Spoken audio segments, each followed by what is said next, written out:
السلام علیکم ورحمۃ اللہ وبرکاتہ۔ الحمد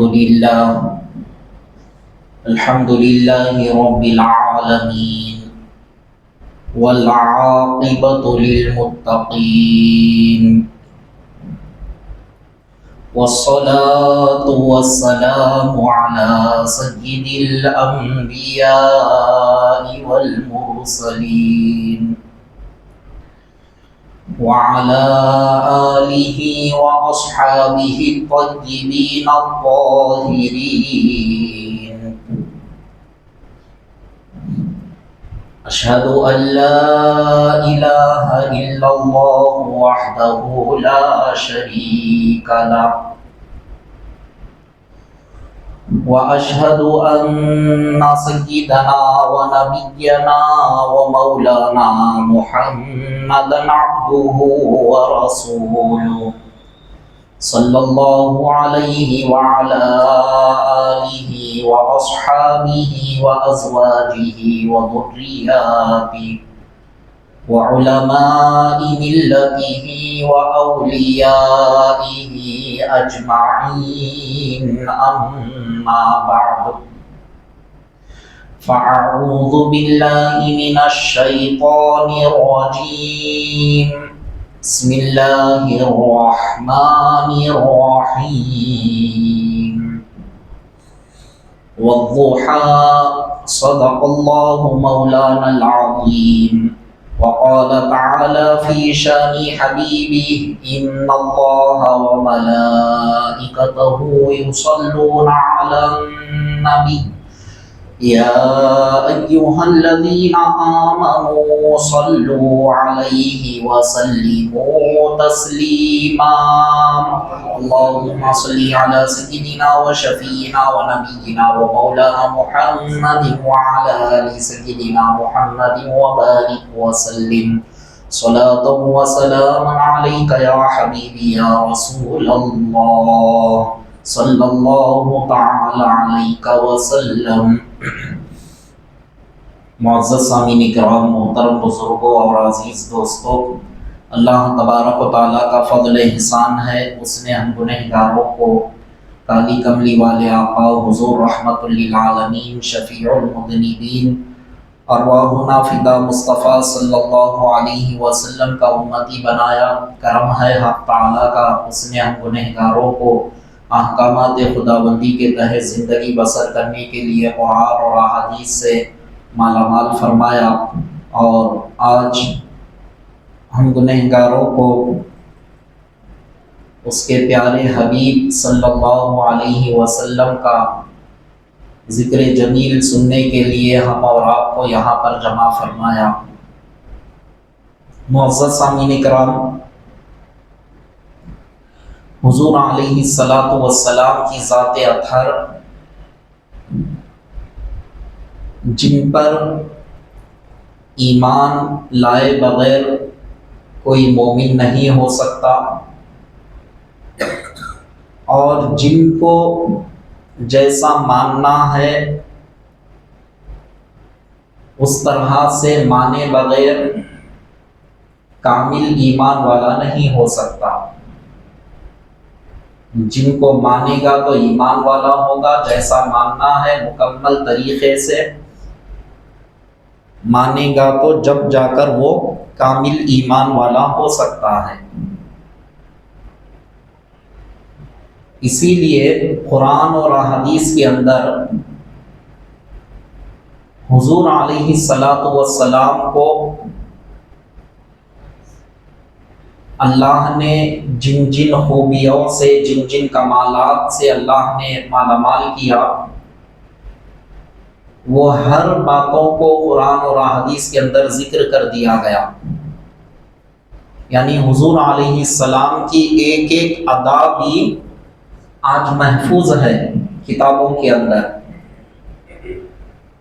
اور یہ اس لیے محفوظ ہے تاکہ ایمان والے بندے حضور علیہ الصلاۃ والسلام کو اس طرح سے مانیں۔ اب پروردگار عالم سرکار کی ذات اطہر کو سارے کمالات، سارے خوبیاں آپ کی ذات اطہر میں اللہ تبارک و تعالیٰ نے جمع فرما دیا۔ اب ہم کو بھی اسی طرح سے ماننا ہے۔ ایسا نہیں کہ ہم کلمہ پڑھ رہے ہیں، ہمارے دل و دماغوں میں جو بات آ رہی ہے ہم اس طرح سے مان رہے ہیں، تو یہ ہمارے لیے صحیح نہیں ہے اور ہم ایمان والے نہیں ہو سکتے۔ تو اب ہمارے لیے سرکار کے کمالات، سرکار کے خوبیاں ہم یہ 12 دن کیا بلکہ زندگی بھر بھی بیان کرتے چلے جائیں تو کما حقہ نہ ہم بیان کر سکتے ہیں، نہ ہم صحیح طور پر، مکمل طور پر ہم سمجھ پا سکتے ہیں۔ اتنے خوبیاں، اتنے کمالات اللہ تبارک و تعالیٰ نے آپ کی ذات اطہر میں جمع فرما دیا۔ تو پھر اب ہم جو 12 دن یہاں پر آ کر جو سنتے ہیں،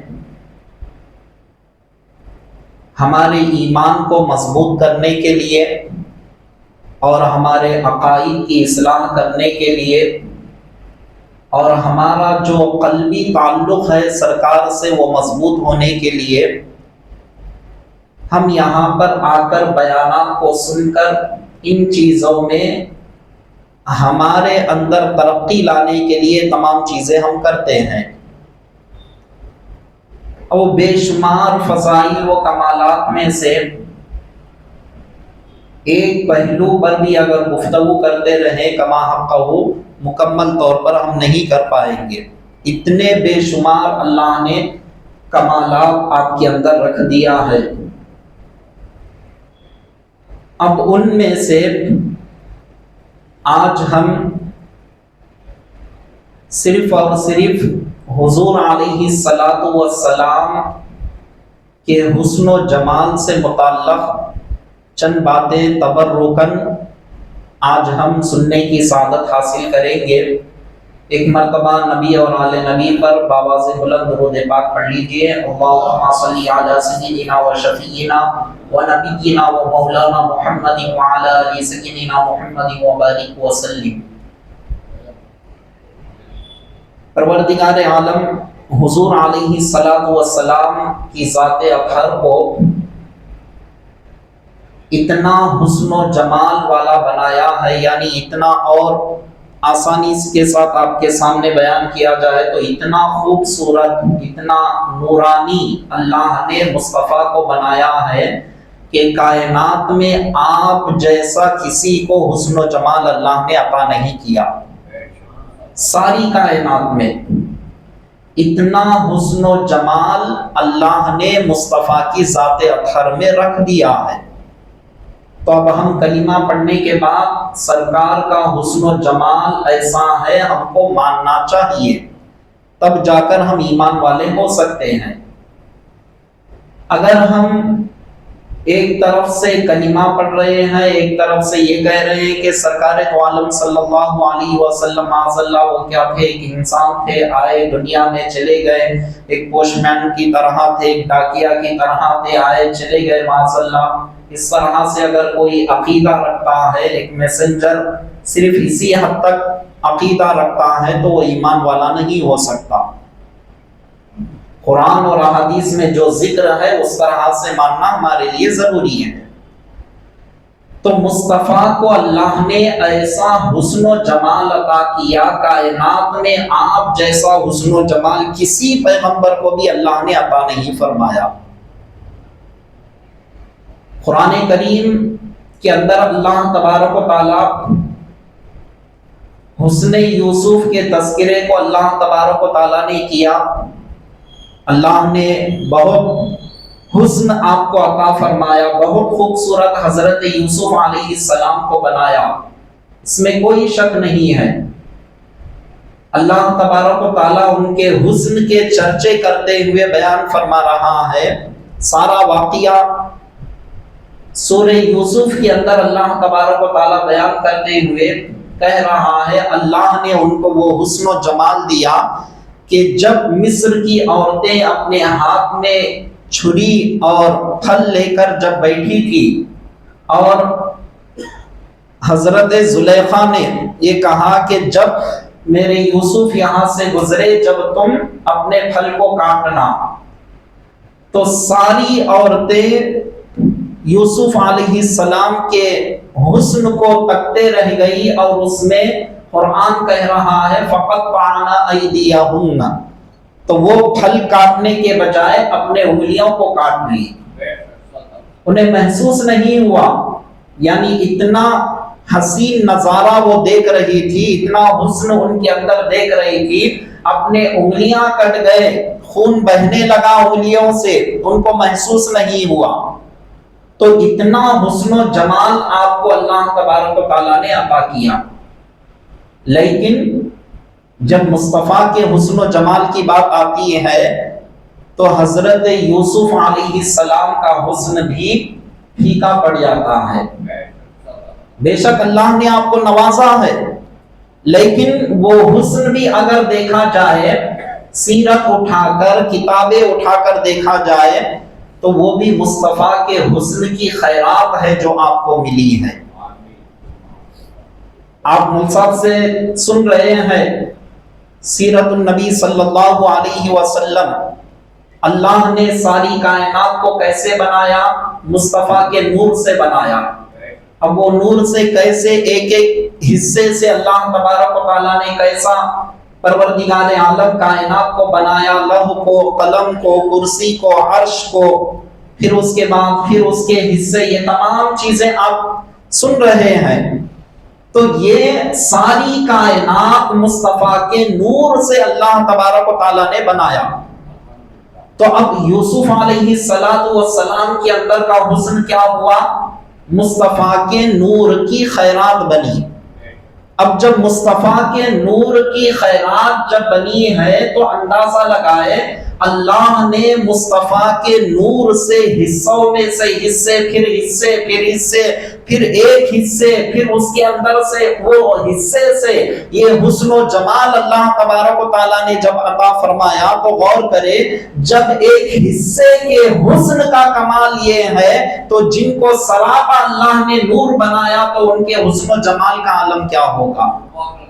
اسی لیے اما عائشہ صدیقہ رضی اللہ تعالیٰ عنہا بیان فرماتی ہے، اگر مصطفیٰ کے حسن و جمال کو اگر کوئی دیکھ لیتے، اگر کوئی عورت مصطفیٰ کے حسن و جمال کو صحیح طور پر دیکھ لیتی تو وہ حضرت یوسف علیہ السلام تھے جن کے حسن کو دیکھنے کے بعد عورتیں اپنی انگلیوں کو کاٹ لی، لیکن محمد الرسول اللہ کا حسن و جمال اگر وہ دیکھ لیتی ہے اپنے انگلیوں کے بجائے اپنے گردنیں کاٹ لیا کرتی۔ انہیں محسوس نہیں ہوتا، وہ حسن و جمال اللہ تبارک و تعالیٰ نے مصطفیٰ کے اندر رکھا ہے۔ اب ذرا غور کریں، سرکار دو عالم صلی اللہ علیہ وسلم کو اللہ تبارک و تعالیٰ اتنا خوبصورت بنایا، اتنا حسن و جمال عطا فرمایا، پھر اللہ تبارک و تعالیٰ آپ کے حسن و جمال پر بشری پردوں کو بھی اللہ تبارک و تعالیٰ نے ڈال دیا۔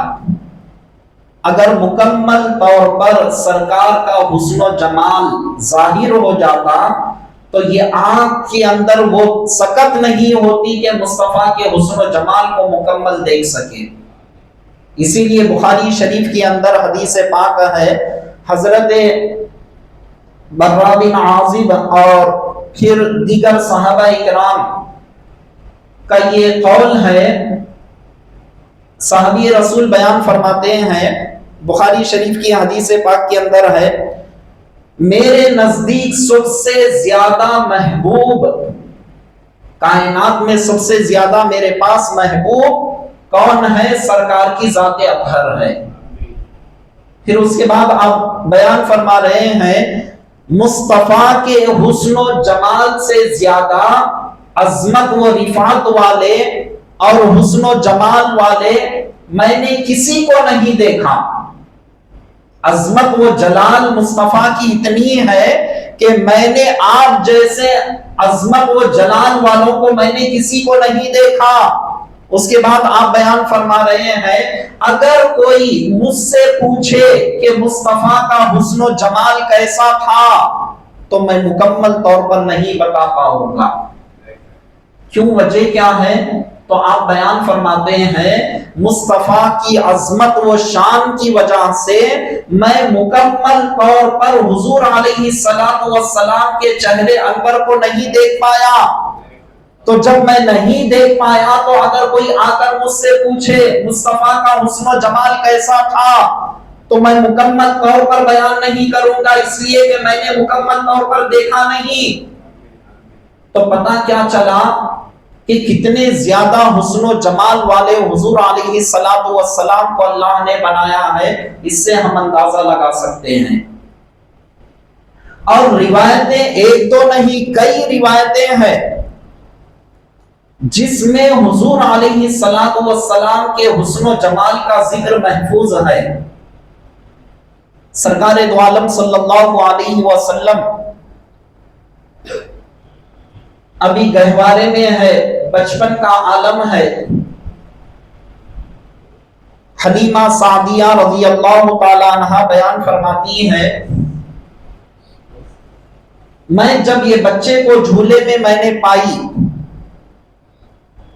پانے کے بعد ان کے چہرے پر جو نور چمک رہا تھا، جو حسن و جمال چمک رہا تھا، جس کی وجہ سے میں ان کو جگانا مناسب نہیں سمجھی اور میں نے ان کے قریب گئی اور جانے کے بعد میں نے اپنا ہاتھ ان کے سینے پر رکھ دیا۔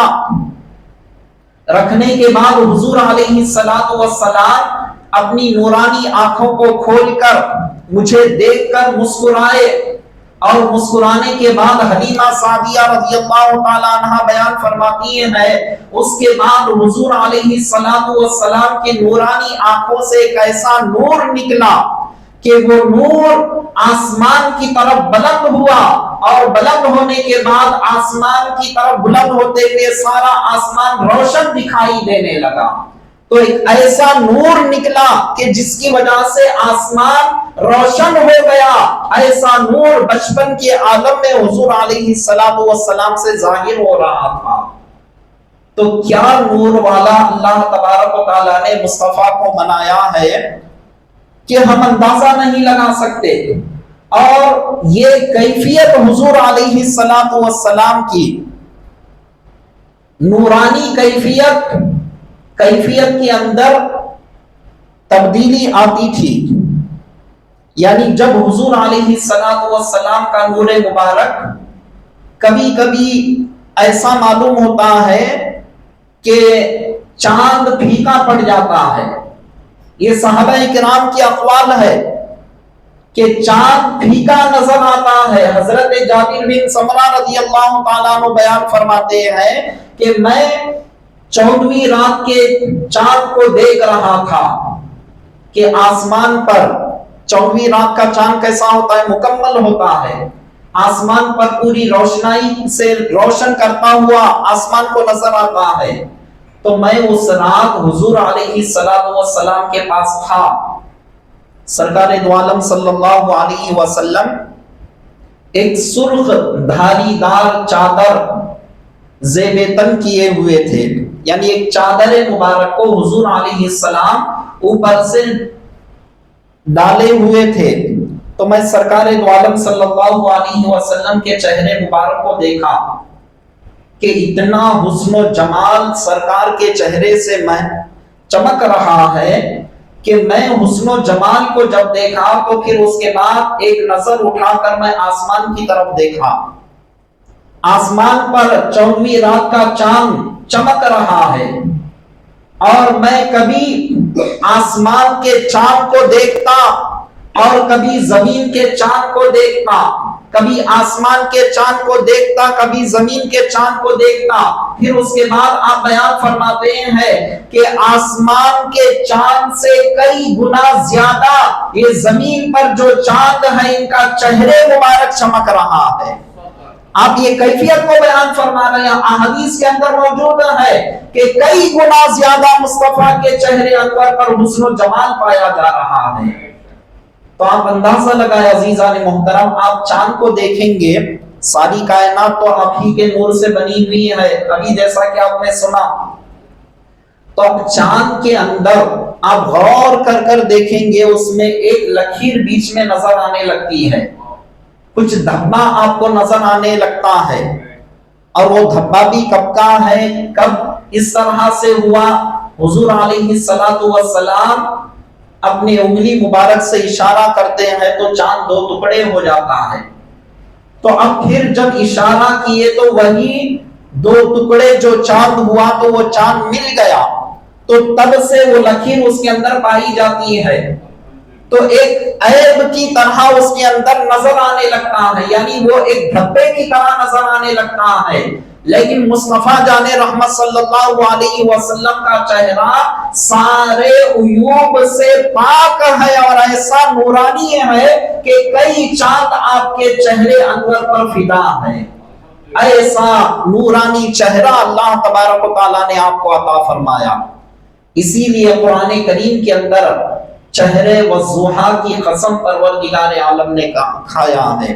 والضحیٰ، چہرے والضحیٰ کی قسم، واللیل اذا سجا، اور آپ کے زلف مبارک کی قسم بھی اللہ تبارک و تعالیٰ کھا رہا ہے. تو چہرے مبارک کی قسم کھانا اللہ تبارک و تعالیٰ کا اس بات پر دلالت کر رہا ہے کہ مصطفیٰ کی ذات اطہر تو میرے پاس محبوب ہے، آپ کا چہرے انور بھی میرے پاس اتنا محبوب ہے کہ آپ کے چہرے انور کی قسم کھا کر میں تمام لوگوں کو بتا رہا ہوں کہ جس چہرے کی میں قسم کھا رہا ہوں وہ ذات میرے پاس کتنی محبوب ہے تم کو پتا چل جائے. وہ ذات مصطفیٰ کے پاس کتنی محبوب ہے، کتنی عظمت والی ذات ہے، تاکہ لوگوں کو پتا چل جائے.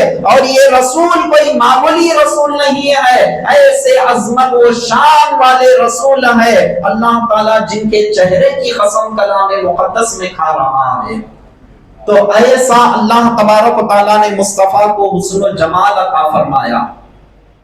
اور جب مصطفیٰ جان رحمت صلی اللہ علیہ وسلم خوشی کا معمول ہوتا، مسکرا دیتے، تو چہرے انور کی کیفیت کچھ اور بدل جاتی، یعنی آپ کے حسن و جمال میں اور اضافہ ہو جاتا، حسن و جمال کے اندر اور نکھار اور اضافہ ہو جاتا. روایت مشہور ہے، اما عائشہ صدیقہ رضی اللہ تعالی عنہا رات کے وقت حجرے میں سوئی کو تلاش کر رہی ہے. بارہا آپ نے سنا، لیکن میں اس میں ایک نقطہ آپ کے سامنے رکھنا چاہ رہا ہوں. سوئی کو تلاش کر رہی ہے. آج کل کا دور تو نہیں تھا ایک سے ایک لائٹنگ ہو، کرنٹ ہو، فلاں ہو. چراغ کی روشنی میں زندگی بسر کرنے والے اجلہ صحابہ، اس دور کے اندر چراغ اگر میسر ہو جائے تو زندگی رات کے اندر گزارنا ان کے لیے بہت آسان ہو جاتا. ایسا دور تھا وہ. حضور علیہ السلام حجرے مبارک میں تشریف لائے. لانے کے بعد اما عائشہ صدیقہ رضی اللہ تعالی عنہا جو تلاش کر رہی ہیں دیکھ کر پوچھتے ہیں، اے عائشہ بتاؤ کیا ڈھونڈ رہی ہیں؟ یا رسول اللہ سوئی گم ہو گئی، اسے تلاش کر رہی ہوں. سرکار دو عالم صلی اللہ علیہ وسلم سن کر مسکرا دیے. حدیث پاک میں آتا ہے مصطفیٰ کا مسکرانا تھا دندان مبارک سے، یعنی مبارک دانت سے ایسا نور ظاہر ہونے لگا کہ جس نور کی برکت سے، جس نور کی روشنائی سے سارا حجرہ، سارا کمرہ روشن ہو گیا. اما عائشہ بیان فرماتی ہے جب نور دندان مبارک سے ظاہر ہونے لگا تو سارا کمرہ روشن ہو گیا، جس کی وجہ سے، جس کی روشنی میں میں آسانی کے ساتھ اس سوئی کو میں تلاش کر لی اور میرے لیے کوئی دشواری نہیں، آسانی کے ساتھ میں اس سوئی کو تلاش کر لی. تو کیا نور تھا عزیزان محترم، غور کریں، دندان مبارک سے نکلا ہوا نور سارے کمرے کو روشن کر دیا۔ بچپن کا عالم کیا ہے؟ نگاہ مقدسہ سے جو نور، حلیمہ سعدیہ رضی اللہ تعالیٰ عنہ کیا بیان فرما رہی ہے کہ ایک نور نکلا تو وہ نور آسمان کو روشن کر دیا۔ اور مصطفیٰ جان رحمت صلی اللہ علیہ وسلم جب دنیا میں تشریف لائے تو ایسا نور ظاہر ہوا، آپ کے والدہ محترمہ بیان فرماتی ہے حضرت آمینہ رضی اللہ تعالی عنہا کہ یہ نور ایسا جھلکا، ایسا نکلا کہ جس نور کی روشنی میں مجھے ملک شام کے محلات نظر آنے لگے۔ کہاں خانہ کعبہ ہے، کہاں ملک شام ہے، غور کریں تو وہ نور جب نکلا تو سارے حجابات کو ہٹا دیا، سارے پردوں کو ہٹا دیا، ساری دوریوں کو ختم کر دیا کہ آپ بیان فرماتی ہے ملک شام کے محلات کو میں مکہ المکرمہ کی سرزمین پر رہ کر دیکھ رہی ہوں، سارے محلات مجھے نظر آنے لگے۔ تو کیا نور تھا عزیزان محترم، غور کریں کہ اللہ تبارک و تعالیٰ نے مصطفیٰ جان رحمت صلی اللہ علیہ وسلم کے چہرے انور پر اتنا حسن و جمال اللہ تبارک و تعالیٰ نے رکھا، اتنا نور والا مصطفیٰ کو بنا دیا کہ آپ غور کریں وہ تو رسول کی ذات اطہر ہے۔ ذرا غلاموں کا عالم دیکھے، غریب نواز جب ہندوستان تشریف لائے، میں سارے واقعے کی طرف نہیں جا رہا ہوں، صرف میں اشارہ دے رہا ہوں، ہندوستان تشریف لائے، آپ کے چہرے انور کو دیکھ کر لوگ کلمہ پڑھنا شروع کیے، آپ کے اخلاق و کردار، آپ کے کیریکٹر کو دیکھ کر، آپ کے حسن و جمال کو دیکھ کر، چہرہ دیکھ کر مسلمان ہونے لگے۔ تو جب غریب نواز کے چہرے کا عالم یہ ہے تو وہ رسول دو جہاں کا چہرہ ہے کہ جن کے چہرے انور کو دیکھ کر کہ سارے لوگ فدا ہو جاتے، اور جو دشمن ہوتے تھے مصطفیٰ کے حسن و جمال کو دیکھ کر، آپ کے کمالات کو دیکھ کر وہ اپنی دشمنیوں کو بھول کر بیٹھ جاتے۔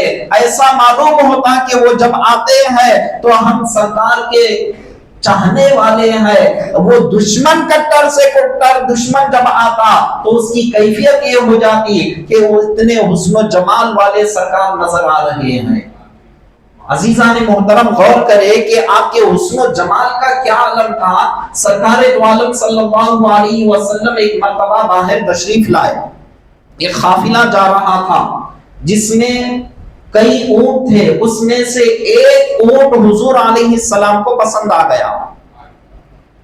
اب کوئی تجارت کی غرض سے، کوئی اونٹ کو لینے کے مقصد سے حضور علیہ السلام تشریف نہیں لائے، یوں ہی ایسے باہر تشریف لائے تو وہ اونٹ جب پسند آ گیا تو مالک سے کہنے لگے کہ یہ اونٹ مجھے فروخت کر دو، مجھے بیچ دو، کیا تم بیچنے تیار ہے؟ تو وہ شخص کہنے لگا کہ ہاں میں بیچ دوں گا۔ سرکار ارشاد فرماتے ہیں میں لینے کی غرض سے کوئی پیسہ وغیرہ تو رکھ کر نہیں لایا، البتہ میں جیسا یہ اونٹ کو لے جاؤں گا اس کی مکمل قیمت میں تم کو آ کر ادا کر دوں گا۔ اونٹ لے لیے، وہ کہنے لگا کہ ٹھیک ہے سودا منظور ہے۔ اونٹ لے کر جب جانے لگے ان کے ہوش اڑ گئے، اب وہ آپس میں کہنے لگے آنے والے شخص کون ہے کیا تم جانتے ہو؟ آپس میں بات چیت کرنے لگے، کہنے لگے کہ یہ تو بتاؤ کہ کیا تم جانتے ہو جو شخص آئے تھے وہ کون ہے؟ کسی کو پتہ معلوم ہے؟ کسی کو ان کا تعارف معلوم ہے؟ وہ کہاں کے رہنے والے ہیں؟ کیا کام کرتے ہیں؟ کون سے قبیلے سے تعلق رکھنے والے؟ کچھ معلوم ہے؟ آپس میں گفتگو ہو رہی ہے۔ اب آپس میں جب گفتگو ہو رہی ہے تو ایک ایک شخص ایک ایک بیان کرنے لگا کہ ہم کو نہیں معلوم کہ آنے والے شخص کون ہے، ہم تو فقط ان کے حسن و جمال کو دیکھتے رہے تو اسی میں گم ہو گئے، نہ ان کا پتہ پوچھنے کا ہم کو ہمارے اندر شعور آیا، ہم نہ ان کا نام پوچھنے کا ہم کو شعور آیا، ہماری آنکھیں ان کے چہرے مبارک کو جب دیکھتے رہی تو تکتے رہ گئی، ہمارا یہ عالم ہے۔ اب دوسرے کہنے لگے کہ ہمارا بھی یہی عالم، اور تیسرے کہنے لگے ہم تو ان کے زلف مبارک کو دیکھتے رہے تو دیکھتے ہی دیکھتے رہ گئے، وہ نورانی زلف مبارک حضور علیہ السلام کے، وہ نورانی زلف مبارک کو ہم دیکھ رہے ہیں تو دیکھتے ہی دیکھتے رہ گئے۔ ہماری یہ کیفیت ہے، نہ ہم کو پتہ پوچھنے کا موقع تھا، نہ شعور تھا، نہ ہم کوئی اور چیز ان سے پوچھتے، فقط ہم اس نظاروں کو دیکھنے میں ایسے گم ہو گئے، بقیہ کوئی چیز ہم کو یاد نہیں رہی۔ تو یہ کیفیت ان پر گزرنے لگی۔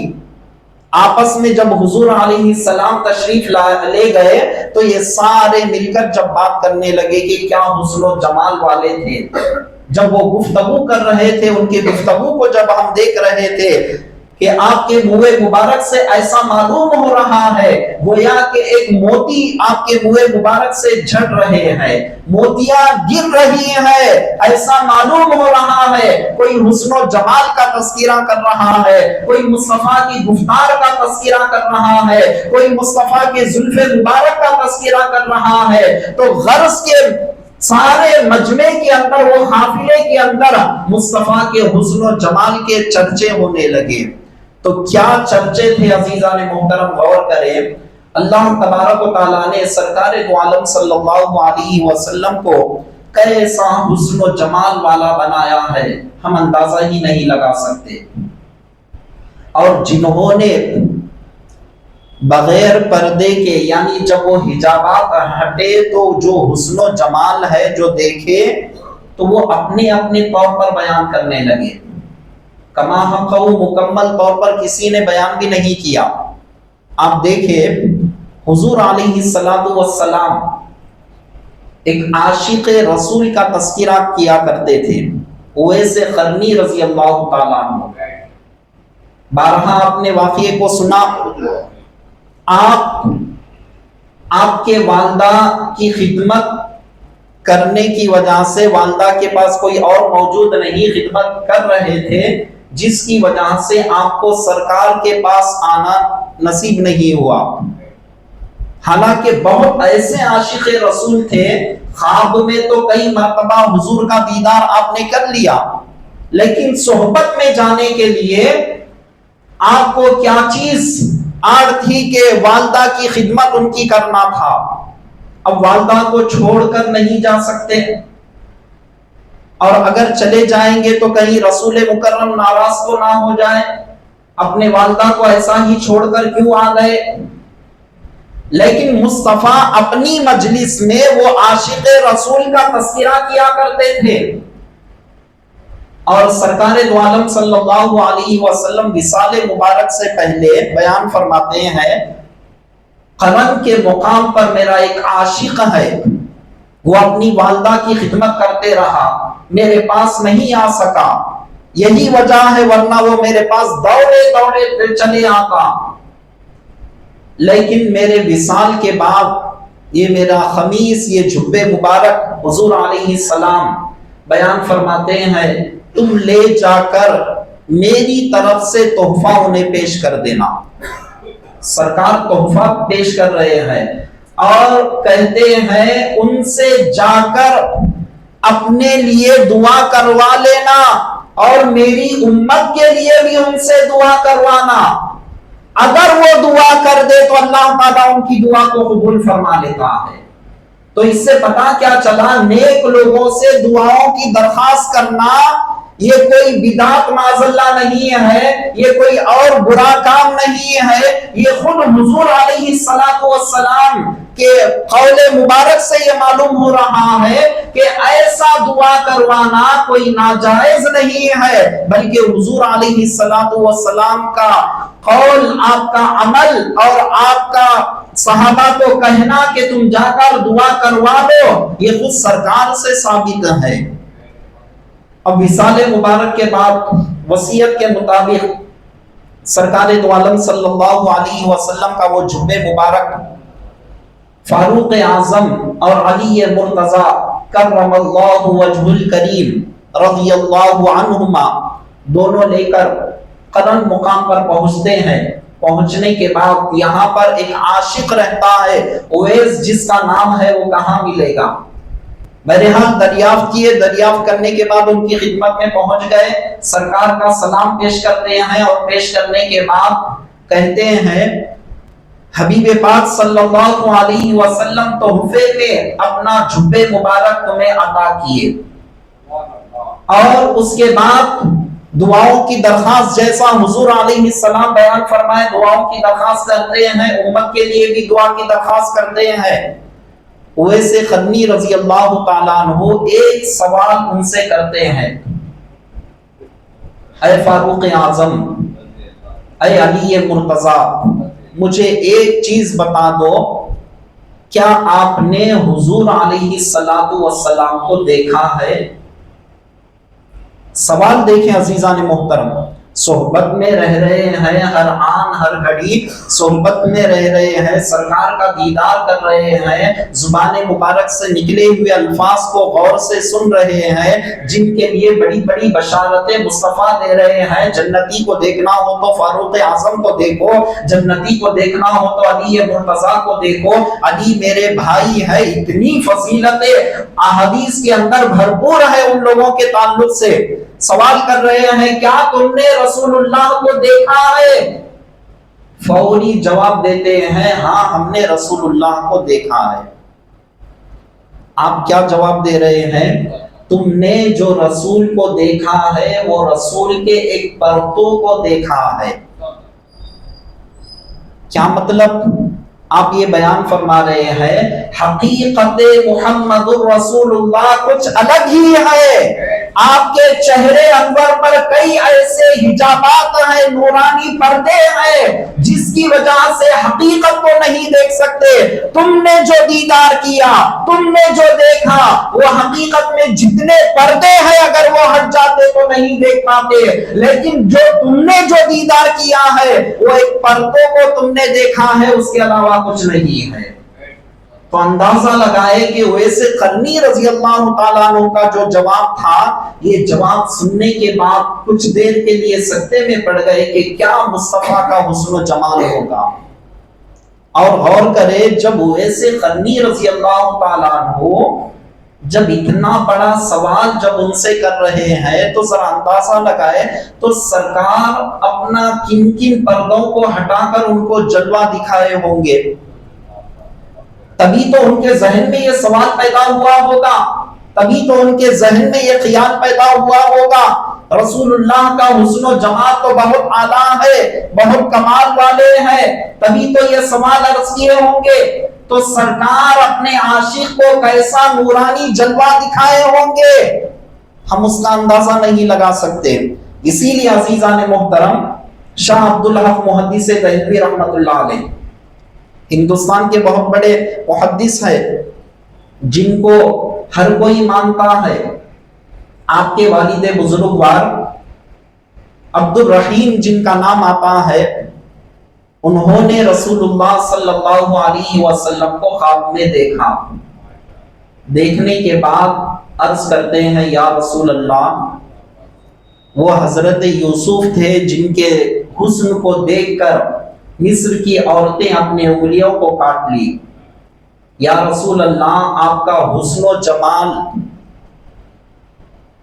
وہ کس انداز سے ہے، اگر ظاہر فرما دے تو بہت بہتر ہوگا۔ خواب میں عرض کر رہے ہیں، کیونکہ جو سرکار چہرے مبارک کو دیکھنے کے بعد آپ کے ذہن میں، کیونکہ عاشق رسول ہے، سوال پیدا ہوا مصطفیٰ کا اصل حسن، اصل حقیقت کچھ اور ہی ہے، کہیں وہ ایک حجاب، وہ ایک جھلک مجھے دیکھنا نصیب ہو جائے تو میری قسمت کے ستارے چمک جائیں گے۔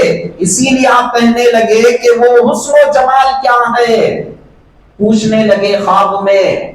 حضور علیہ السلام کا جواب سنے معزز سامعین اکرام، سرکار دو عالم صلی اللہ علیہ وسلم ارشاد فرماتے ہیں، یہ اما عائشہ صدیقہ رضی اللہ تعالیٰ عنہا کی حدیث پاک اور یہ قول بالکل ملتا جلتا ہے۔ سرکار ارشاد فرماتے ہیں، اگر میرے حسن و جمال کے پردوں کو میں ہٹا دوں گا تو وہاں تو مصر کی عورتیں اپنے انگلیوں کو کاٹ لی، لیکن یہاں اگر میں حسن و جمال کے پردوں کو ہٹا دوں گا لوگ اپنی گردنوں کو کاٹ لیں گے، انہیں پتہ تک نہیں چلے گا۔ تو کیا حسن و جمال ہوگا عزیزان محترم، غور و فکر کریں۔ اللہ تبارک و تعالیٰ نے حبیب پاک صلی اللہ علیہ وسلم کو ایسا حسن و جمال والا بنایا، تبھی تو حضرت حسان بن ثابت رضی اللہ تعالیٰ عنہ حضور علیہ السلام کی بارگاہ میں آپ کی تعریف بیان فرما رہے ہیں۔ کیا بیان فرما رہے ہیں؟ وَأَجْمَلُ مِنْكَ لَمْ أَرَ قَطُّ عَيْنِي، یا رسول اللہ آپ سے زیادہ حسن و جمال والا میری آنکھوں نے نہیں دیکھا۔ وَأَكْمَلُ مِنْكَ لَمْ تَلِدِ النِّسَاءُ، اور آپ سے زیادہ کمال والا، آپ سے زیادہ خوبیوں والا کسی ماں نے جنا ہی نہیں۔ خُلِقْتَ مُبَرَّأً مِنْ كُلِّ عیب، یا رسول اللہ آپ کی شان تو یہ ہے ہر عیب سے آپ پاک پیدا کیے گئے، ہر عیب سے پاک ہے۔ کَأَنَّكَ قَدْ خُلِقْتَ كَمَا تَشَاءُ، یا رسول اللہ آپ کی شان تو ایسی ہے گویا کہ ایسا معلوم ہوتا ہے یا رسول اللہ آپ جیسا بننا چاہے پروردگار عالم نے اس طرح سے آپ کو پیدا فرمایا، آپ جیسا دنیا میں تشریف لانا چاہے، آپ جیسے پیدا ہونا چاہے پروردگار عالم نے آپ کی مرضی کے مطابق آپ کو بنا دیا۔ اللہ اکبر عزیزان محترم، ایک ایک مصرع، ایک ایک شعر کن کے سامنے بیان کر رہے ہیں؟ سرکار کے سامنے۔ اگر معاذ اللہ اس کے اندر کچھ کمی بیشی ہو جاتی تو سرکار کیا انہیں منع نہیں فرماتے؟ منع فرماتے ہیں۔ وہ ساری باتیں حضرت حسان نے جو بیان کیا بالکل برحق ہے، بالکل سچ ہے، تبھی تو حضور علیہ السلام انہیں منع نہیں فرما رہے بلکہ ان کے لیے دعائیں فرما رہے ہیں، اے حسان تم نے میری حقیقت جو ہے اسے سچ بیان کیا، اللہ تبارک و تعالیٰ روح قدس کے ذریعے سے تمہاری مدد فرمائے، یعنی جبرائیل کے ذریعے سے تمہاری مدد فرمائے، انہیں دعائیں دے رہے ہیں۔ تو کائنات میں مصطفیٰ سے حسن و جمال اللہ نے کسی کو بنایا نہیں، کسی ماں نے جنم نہیں دیا، اور کوئی آنکھ نے آپ سے زیادہ حسن و جمال والا کسی کو نہیں دیکھا۔ اسی لیے برا بن عازب رضی اللہ تعالیٰ عنہ سے پوچھا گیا یہ تو بتاؤ حضور علیہ السلام کے چہرے مبارک کو سمجھنے کے لیے اس دور کی جو تلواریں ہوا کرتی تھی چمکدار تلواریں، تو وہ چمکدار تلواریں اس کی مثال دے کر کہتے ہیں کہ یہ چمکدار تلوار سے تشبیہ دی جائے تاکہ وہ چمکدار جو دھوپ میں جب چمکتی ہے تو اس سے جو روشنائیاں نکلتی ہیں جو جگمگاتی ہیں میدانوں کے اندر، کیا اس سے تشبیہ دی جائے؟ تو آپ بیان فرماتے ہیں کہ نہیں، تلوار سے نہیں بلکہ مہتاب سے تشبیہ دی جائے۔ کیا مطلب؟ چاند سے، تاکہ تم کو سمجھنے کے لیے چاند جیسا نورانی نظر آتا ہے اس سے کئی گنا زیادہ مصطفیٰ کا چہرہ نظر آتا ہے۔ تو ایسا حسن و جمال اللہ تبارک و تعالیٰ نے مصطفیٰ کو عطا فرمایا۔ احادیث اور بھرپور ہے، صرف مختصر طور پر میں نے آپ حضرات کے سامنے حسن مصطفیٰ کا مختصر آپ کے سامنے، بہت ہی مختصر آپ حضرات کے سامنے کچھ تذکرہ کیا، اور ہم کو یہ سننے کے بعد ہمارا عقیدہ یہی ہونا چاہیے اللہ تبارک و تعالیٰ نے مصطفیٰ کو ان کمالات سے اللہ نے نوازا ہے، ایسی خوبیوں سے نوازا ہے، ایسا حسن و جمال اللہ نے عطا فرمایا ہے، اور ایسا کمال، ایسا حسن و جمال کائنات میں کسی کو اللہ نے عطا نہیں فرمایا۔ یہ عقیدہ رکھنا ہمارے لیے ضروری ہے۔ ذات محمد رسول اللہ صلی اللہ علیہ وسلم سے متعلق ایسا عقیدہ ہمارے لیے ضروری ہے۔ جب ہمارے اندر ایسا عقیدہ ہوگا تو یقیناً ہمارا ایمان بھی کمال کو پہنچے گا۔ اللہ تعالیٰ کی بارگاہ میں دعا ہے کہ پروردگار عالم کہنے والوں کو، سننے والوں کو، ہر دونوں کو عمل کی توفیق عطا فرما۔ واسطہ سرکار دو عالم صلی اللہ علیہ وسلم کا، وصلی اللہ تعالی وسلم علی خیر خلقہ سیدنا محمد وعلی آلہ واصحابہ اجمعین والحمد للہ رب العالمین۔